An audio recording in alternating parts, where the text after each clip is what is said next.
about to hear is true. The names have been changed to protect the innocent. Fatima Cigarettes, best of all king-size cigarettes, brings you Dragnet on both radio and television.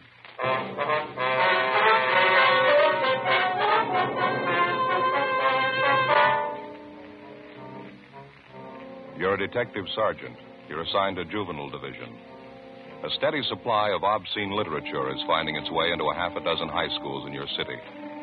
You get a lead on one of the sources of supply, a 17-year-old high school senior. Your job, pick him up. Fatima, America's first largest-selling blended cigarette. Now, best of all king-size cigarettes. Prove it yourself today. Compare Fatima with any other king-size cigarette. 1. Fatima's length filters the smoke 85 millimeters for your protection. 2. Fatima's length cools the smoke for your protection. 3. Fatima's length gives you those extra puffs, 21% longer than standard cigarette size. And in Fatima, you get an extra mild and soothing smoke, plus the added protection of Fatima quality. Definitely the best quality in its class, but the same price as the cigarette you are now smoking. Buy Fatima in the bright, sunny yellow pack. Best of all, king-size cigarettes.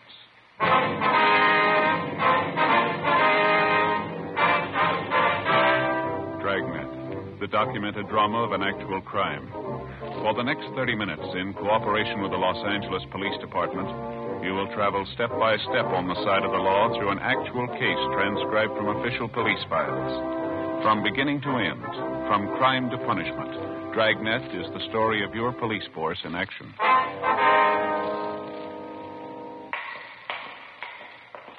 It was Wednesday, November 8th. It was windy in Los Angeles. We were working the day watch out of Juvenile Division. My partner's Ed Jacobs. The boss is Captain Stein.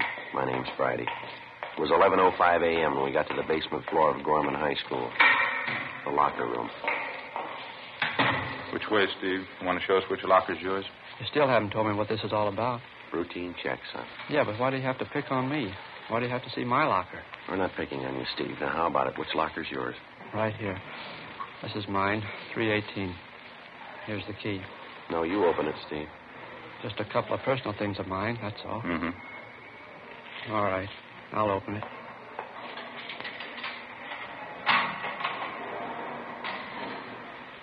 Well, there you are.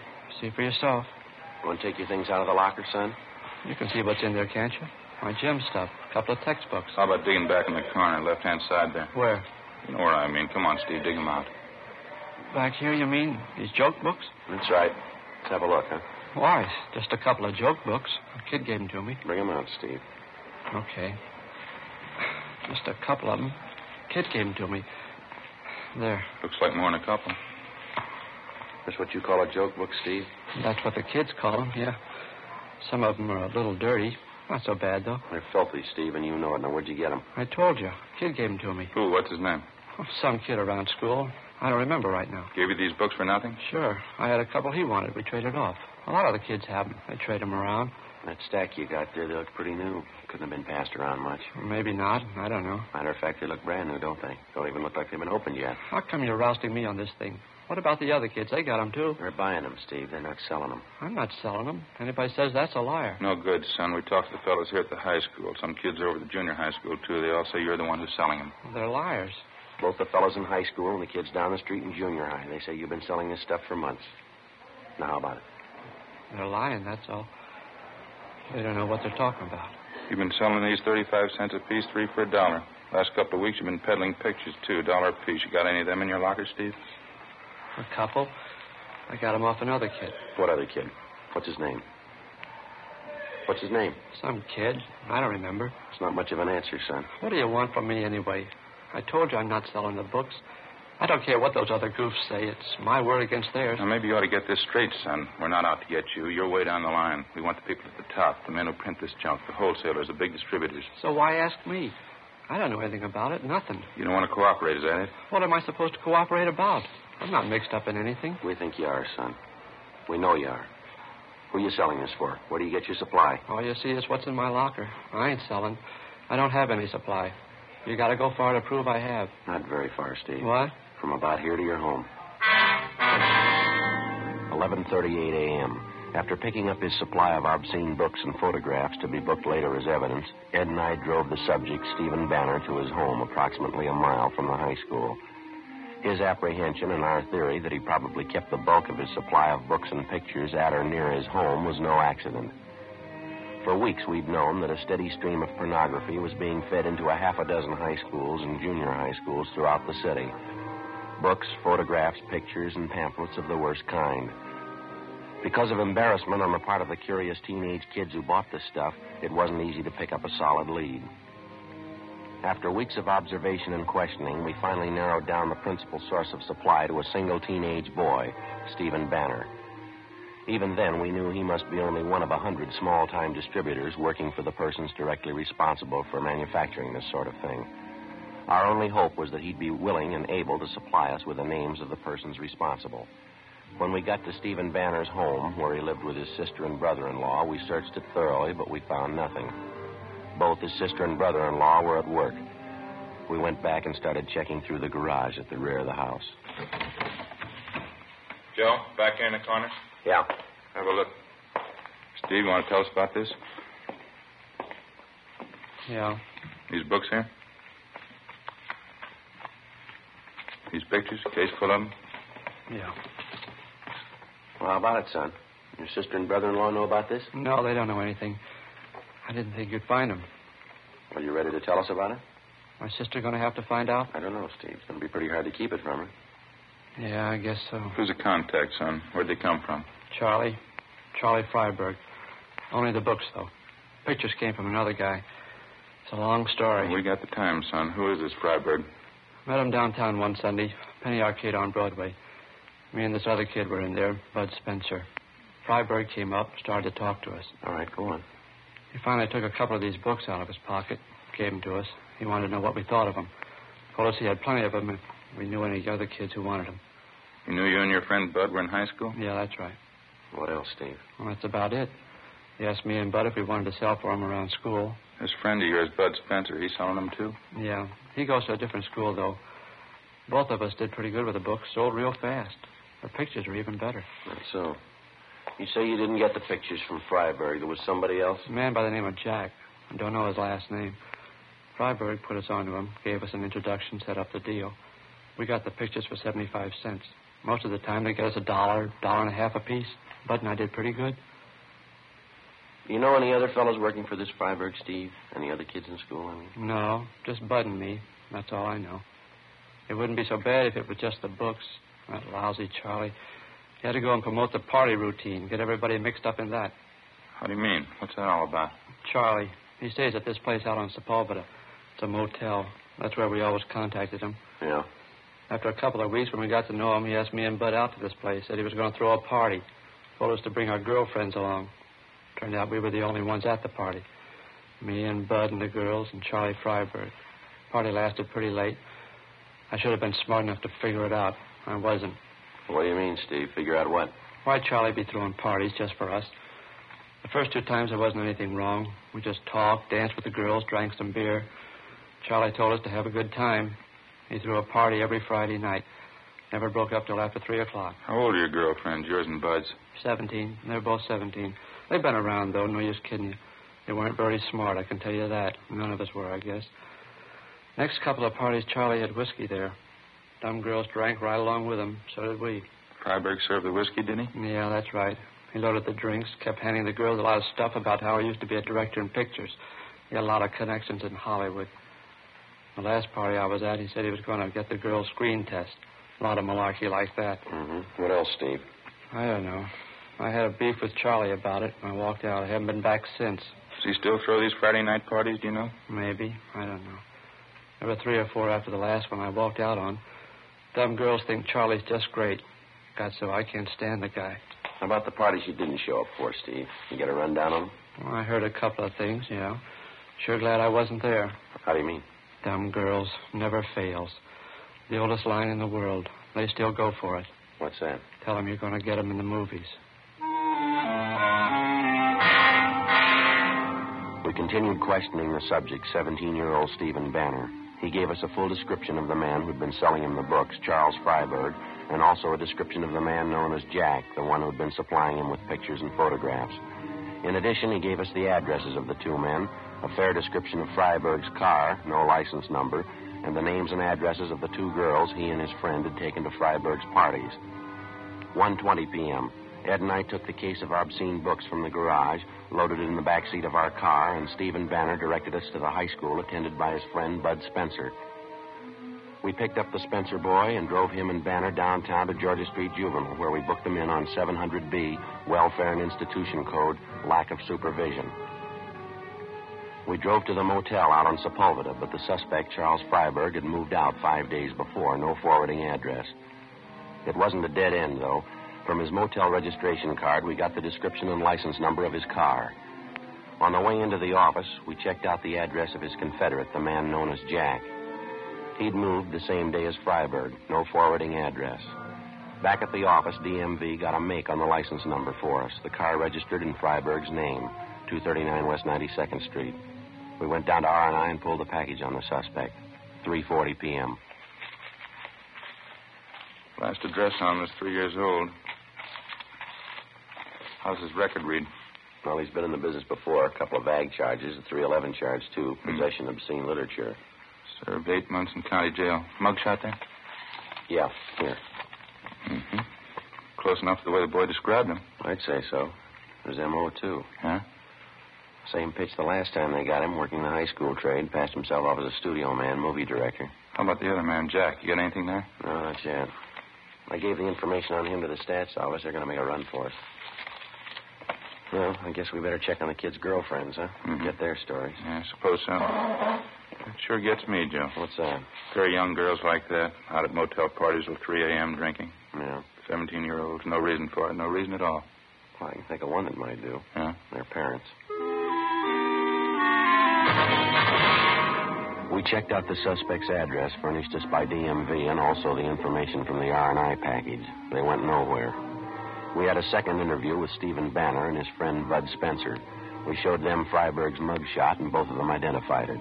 We got out a broadcast and an APB on him. 4:12 p.m. Together with policewoman Doreen Statesel, Ed and I drove out to interview the two teenage girls involved, a Dorothy Ryan and a Laura Osborne.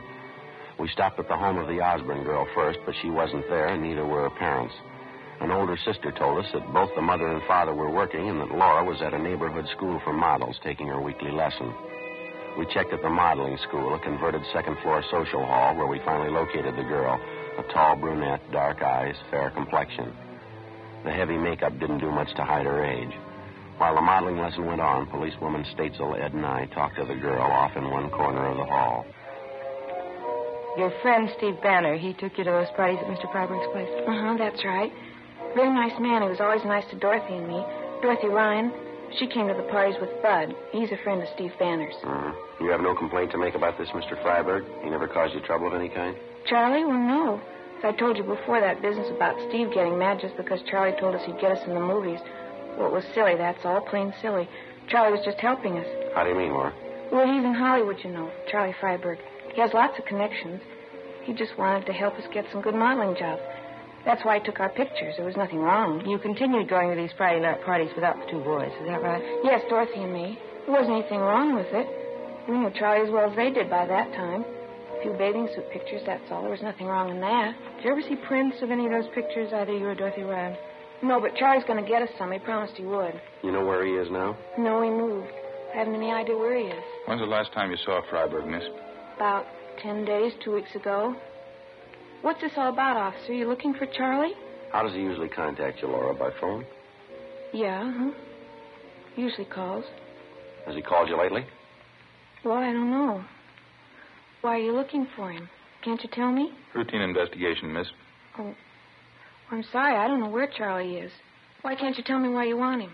We want him. Well, why? Can't you give me a reason? This is one of the reasons, Laura. Would you look at this picture? Charlie took this? It's his business, Laura. That's the way his police record reads. I can't believe it. That's one reason we want Freiberg. There's lots of others. You willing to help us, Laura? He said they'd be beautiful, glamorous. They're not. You know where he stays now? No, I'll find out, though. How do you mean? I've got a date with him. Supposed to meet him out on Wilshire and La Brea. When's that? 8 o'clock tomorrow night.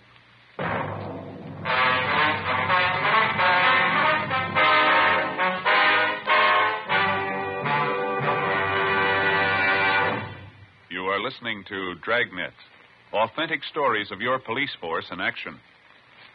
Compare Fatima with any other king-size cigarette. 1.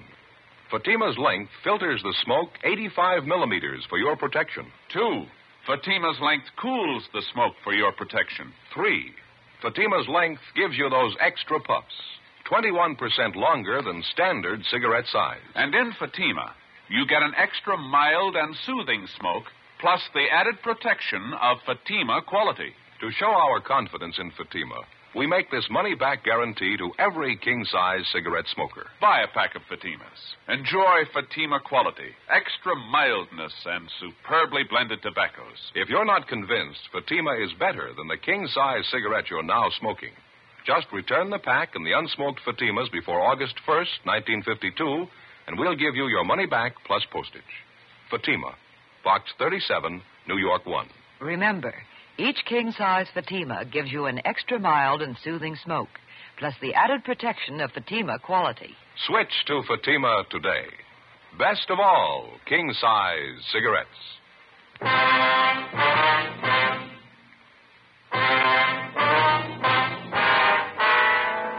November 8th, Wednesday, 5:30 p.m.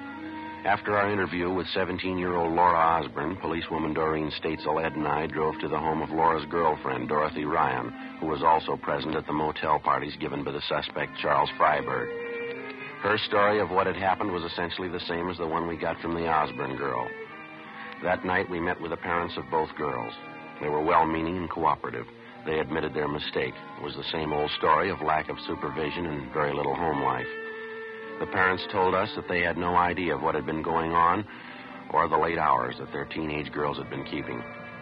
Besides promising closer supervision of the girls, they told us they would notify us immediately if the suspect Freiberg made any attempt to contact their daughters. 6:25 p.m. We got back to the office, put in a call to Stephen Banner's home, and notified his sister and brother-in-law that the boy was being held for further interrogation. We also notified the parents of Bud Spencer. The following morning, Ed and I went across the street to the district attorney's office, presented our case, and a warrant was issued on Charles Freiberg for 702 WIC, contributing to the delinquency of a minor. At 7 o'clock that night, Ed and I staked out on a cocktail lounge near the intersection of Wilshire and La Brea, the place where the suspect had told Laura Osborne to meet him. 7:30, 7:45. We waited. Think maybe we're in business, Joe. What? Down the corner there, waiting for the signal to change. Dark suit, dark hat. Yeah, could be. Crossing over now, heading for the bar. All right, let's go.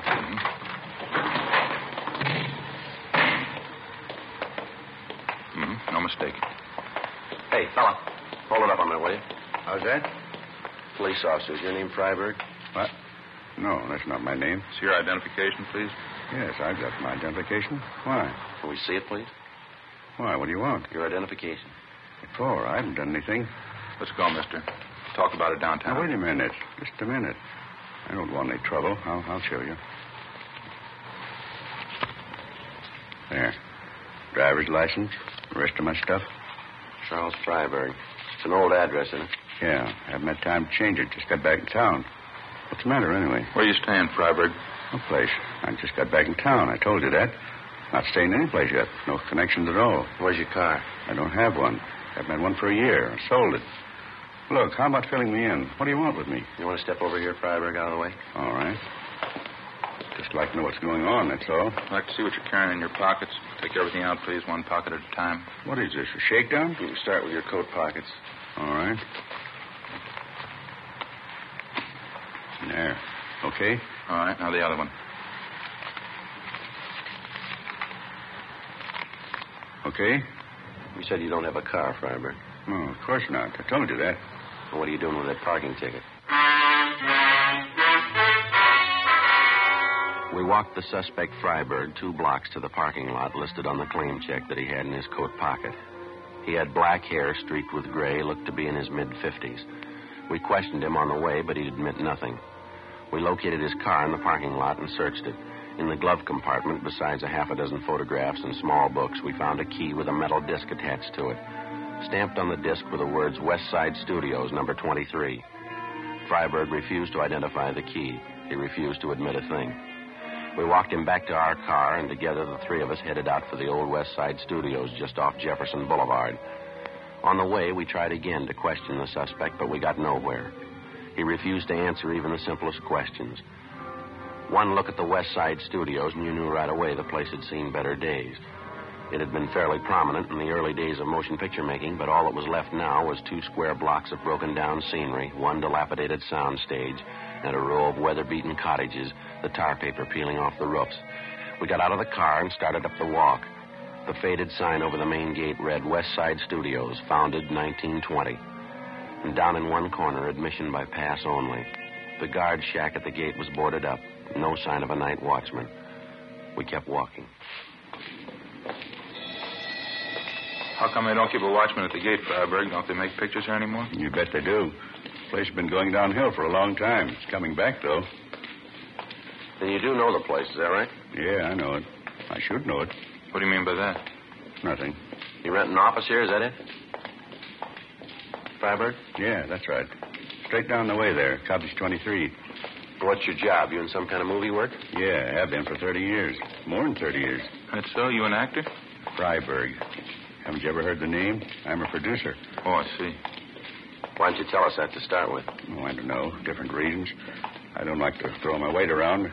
I have a lot of connections in Hollywood, you know. That's so. In the trade 30 years. I was one of the first. You can make a lot of friends in 30 years. Yeah, I guess so. How about those books we found in your car, those pictures? How do you explain them? This studio will be back on its feet in a year. I'll bet $1,000 on it. This whole block here, sound stages. I got the plans for them in my desk. That's so. You have an interest in this lot? Not exactly. Not right now, anyway. I did have an interest, though. I will again.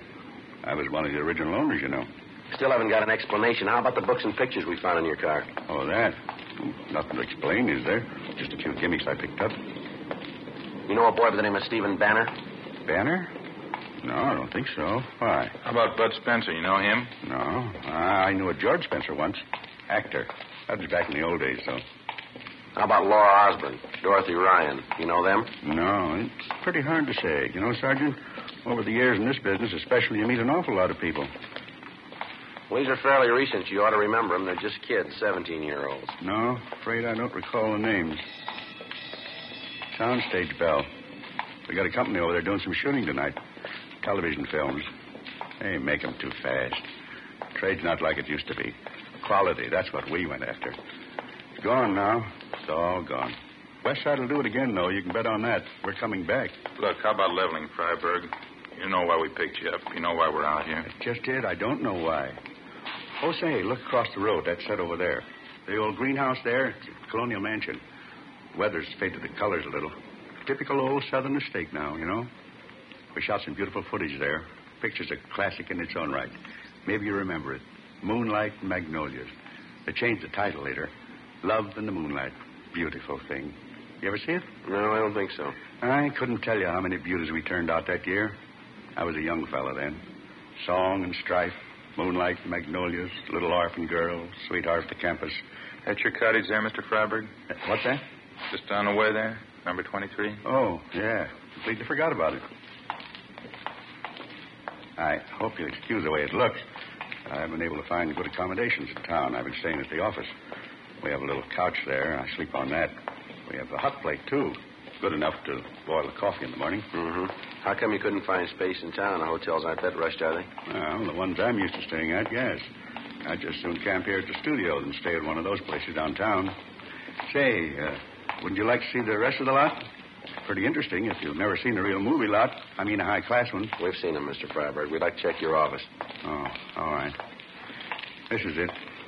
Cottages need a good coat of paint, of course.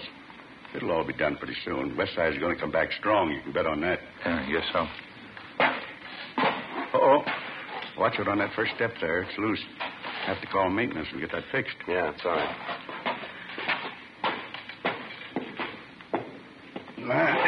Here we are.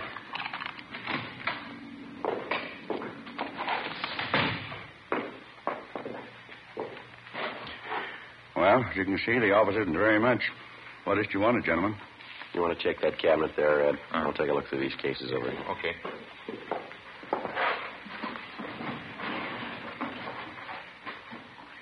This picture here on the wall. the cast and the production staff of my first film. Here's the other one. Me and R.Z. Bernard. He autographed the picture for me, Bernard himself. Those were the days, all right. Quality. That's what we went after in pictures, real quality. Not like today. Gone. The good days. Fine pictures. It's gone. All gone. How about it, Freiberg? These cases of books here and these photographs. Not my fault, believe me. I had to make a living. I had to make money. How do you think it feels to get cheap like that? I used to be young. I was big. I was talent. I made big pictures. How do you think it feels to get cheap all of a sudden? Cheap enough to do this kind of thing. Nobody forced you. It was your choice, mister.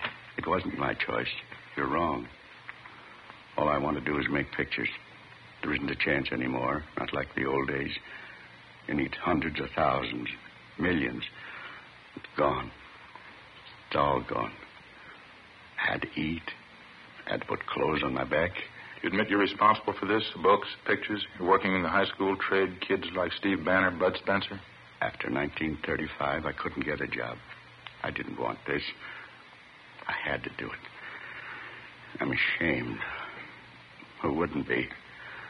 I had to eat. It was the only way. I had to live. There's honest jobs to be had. How about this man named Jack? He was in with me. He was my cameraman back in the old days. You can't blame him either. He had to live, too. You willing to come downtown with us? Give us a statement? Yes, all right. All right, anything. How about the parties, the two girls, Laura Osborne, Dorothy Ryan? I took some pictures, that's all. I didn't harm them. Not in any way. You had it wrong, Freiberg. You know that. Yeah, I know. But just to have the kids there, they made you remember the days in your life. Best days in anybody's life. That's so? When you used to have money. When you used to be young. The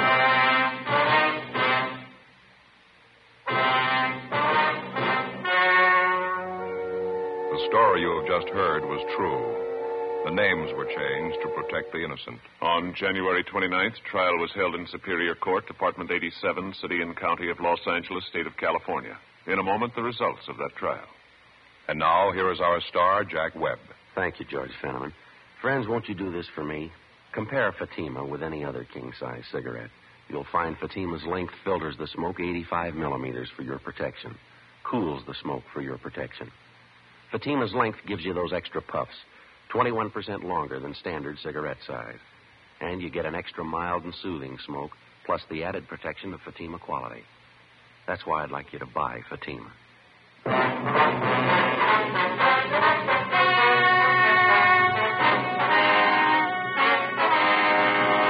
The suspects, Charles Zeman Freiberg and his accomplice, Jack L. Lavery, were tried and convicted on 4 counts of contributing to the delinquency of minors.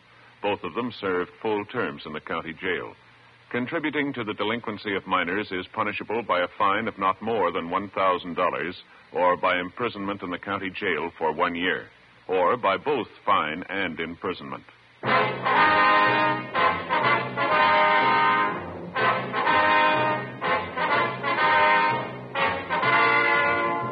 You have just heard Dragnet, a series of authentic cases from official files. Technical advice comes from the Office of Chief of Police W.H. Parker, Los Angeles Police Department. Heard tonight were Barney Phillips, Virginia Gregg, and Ralph Moody. Script by Jim Moser. Music by Walter Schumann. Hal Gibney speaking. Fatima Cigarettes. Best of all king-size cigarettes has brought you Dragnet, transcribed from Los Angeles.